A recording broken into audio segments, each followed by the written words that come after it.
Hola, buenas, soy Joaquín Robles. Hoy quiero hablarle de dos temas. Uno tiene que ver con mi columna parecida a la semana pasada en uno de los portales, en un portal español que dirige o que coordina un compañero, Yesid Arteta, y que lleva por título Iván Duque y la Virgen de Chiquinquirá. Y lo otro tiene que ver con lo que ha venido pasando no solamente en una ciudad como Barranquilla, sino también lo que ha venido pasando en el aspecto nacional. Por ejemplo, los problemas de crisis que hoy vive el país están directamente, quiera admitirse o no, con una responsabilidad ética del periodismo. Hace poquito vi en un video a la señora directora del Heraldo hablando de los fake news. Me parece excelente que hable de ese tema. Es cierto que en el periodismo hay muchas noticias falsas que se hacen pasar como reales, pero también hay que ser coherente con lo estrictamente ético.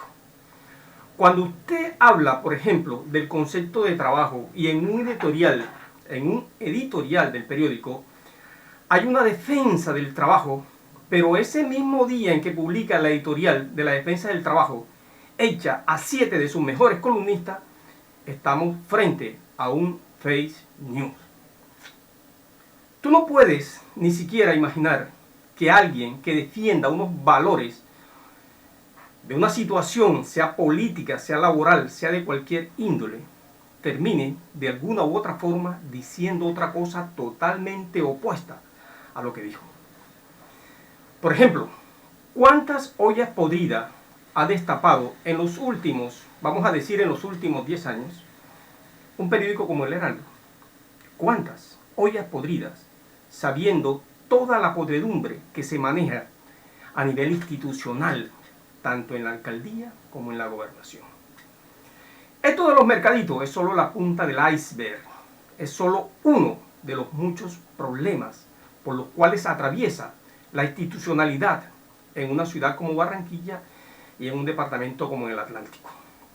El señor Alex Char tiene en este momento más de 80 investigaciones abiertas y hasta ahora no ha salido una sola.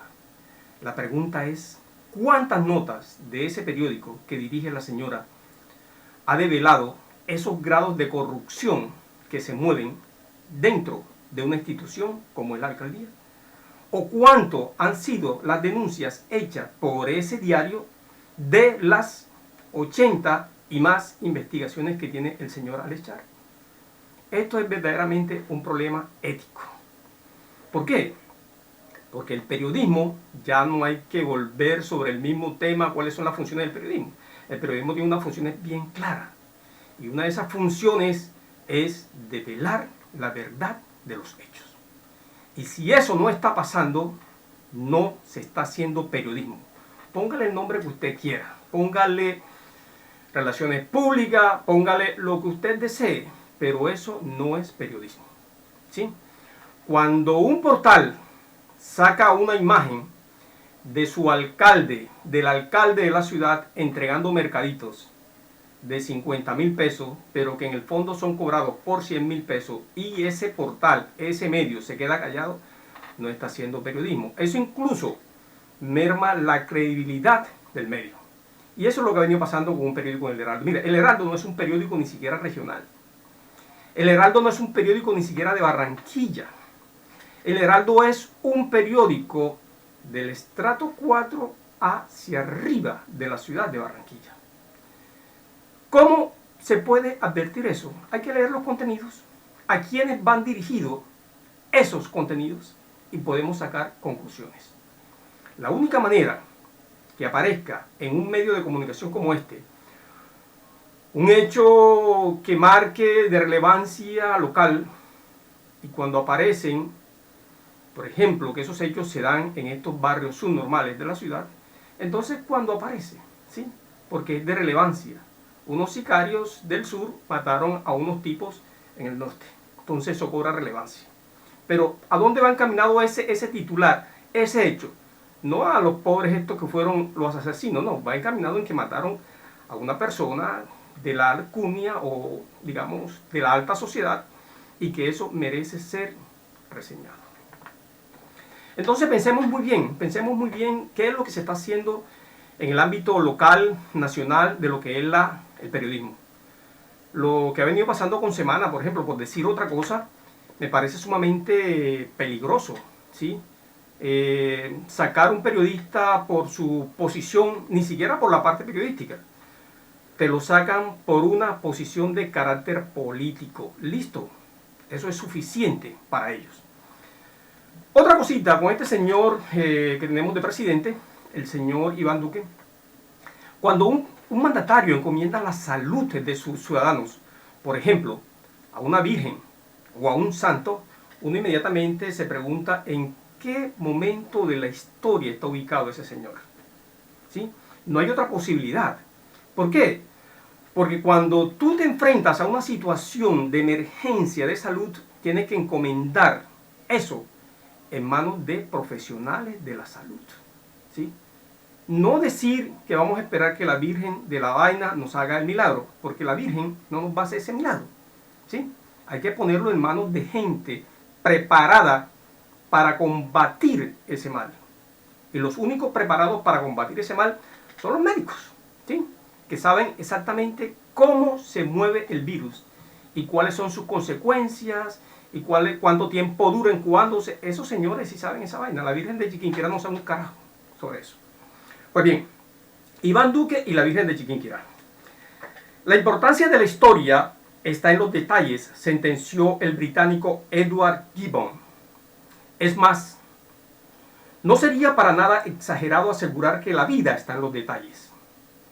Si leyéramos el preámbulo de la Constitución de Colombia de 1886, nos encontraríamos con esa sentencia que parece iluminar el camino de la Carta Magna y, por supuesto, el de cada uno de los ciudadanos.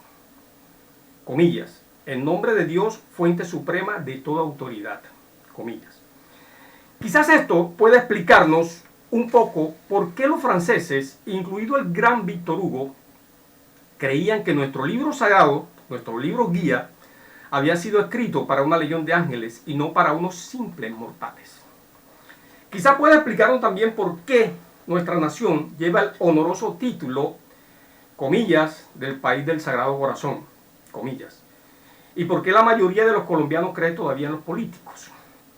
Que un presidente de una nación encomiende la salud de los ciudadanos ante una pandemia que está matando miles de personas, a la Virgen de Chiquinquirá y a otros santos de dudosa reputación, y no al esfuerzo mancomunado de un grupo de científicos, nos acerca a los detalles.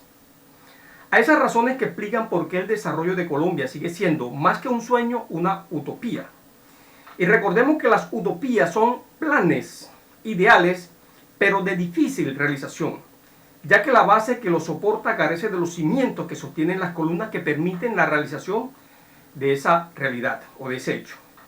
Un plan inserta necesariamente normas claras que permiten su ejecución. Su factibilidad está mediado por el tiempo. Las utopías, por el contrario, carecen de estas bases. Y su posible realización se dilata por años, décadas, siglos. Tomás Moro soñaba, quizás con esa imagen idealizada de una sociedad que funcionara como un relojito suizo, donde solo había que alargar la mano para hacerse a los alimentos, donde no existieran esas distancias astronómicas que separan a un grupo social de otro. Había en esta utopía, quiera admitirse o no, un ideal común que solo podría ser factible o posible en un mundo construido sobre bases socialistas. La religión, dejémoslo claro, es incompatible con la ciencia e inadmisible con la política. Y lo es porque mientras que una fundamenta sus bases en prueba y error, en argumentación y demostración, la otra parte del principio fundamentalista de la fe. Y la fe es creer en algo o en alguien sin que medie prueba alguna, ni base que soporte el edificio de esa realidad. De manera que cuando escuchamos al presidente de la República encomendar la salud de su pueblo a una divinidad, está regresando el tiempo necesariamente al momento en que nada se movía, ni las hojas de los árboles, ni el viento, según la leyenda bíblica, sin que se mediara la voluntad divina. No olvidemos tampoco que la historia de Colombia es la historia de dos partidos, y lo único que diferencia hoy a los liberales y los conservadores, según la célebre afirmación de García Márquez, es que unos asisten a la misa de 8 y a los otros a la misa de 5, o viceversa. No importa si la aceptación o la acepción indica otra cosa, porque al final están unidos por la señal de la Santa Cruz. Desde esta perspectiva, la dicotomía semántica bipartidista es en realidad una dicotomía, no es una dicotomía, sino la puesta en marcha de unos principios ideológicos, los mismos que se han opuesto al aborto, a la homosexualidad, a la libertad femenina y a otros derechos sociales que aún están consignados, que aunque están consignados en la Constitución Política de Colombia, parecieran que no existieran, porque simplemente son ignorados. Hoy, frente a la pandemia, vemos que el mencionado derecho a la salud está más cercano a un privilegio, y no porque en el 93 la célebre Ley 100 convirtió la salud pública de los colombianos en privada, sino también porque mejoró las condiciones salariales y laborales de los trabajadores del área. No es pues con aplauso ni izando la bendita bandera como se soluciona un problema que hunde sus raíces en los grandes intereses económicos y políticos de un reducido grupo de colombianos. El asunto se solucionaría derogando la ley que dio origen al problema y nacionalizando el sistema de salud, que este cobije desde el ciudadano más pobre hasta más rico.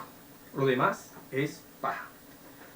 Esos detalles, según Gibbon, son la base que sostienen la historia.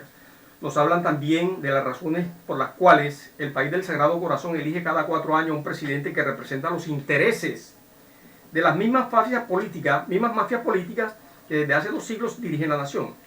Nos hablan asimismo del por qué la mente de los ciudadanos, en la mente de los ciudadanos, la izquierda desarmada sigue siendo la representación del mal y el ateísmo es interpretado como una manifestación demoníaca, de manera que cuando se escucha decir al presidente de la República que pone la salud de los colombianos en la mano de la Virgen María y no la de un grupo de médicos capacitados para contrarrestar la pandemia, no solo nos muestra la estructura mental, base del que soporta todas sus acciones, sino que nos dice también en qué momento de la historia está ubicado. Como pueden ver, tenemos aquí 2 situaciones bien claras.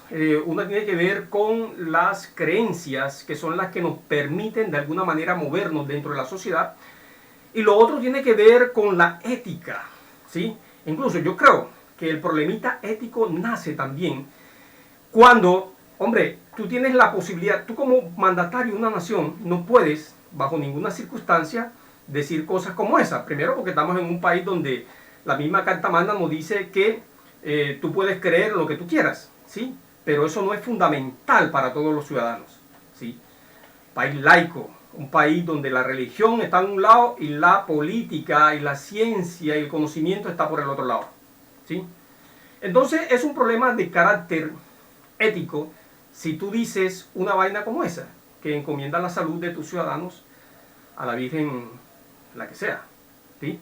Entonces ahí empezamos a ver, repito, en qué momento de la historia está ubicado este señor y en qué momento de la historia puede estar ubicada también esta pequeña nación bananera llamada Colombia. Bueno, hasta hoy los dejo por ahí y nos vemos en la próxima columna. Gracias.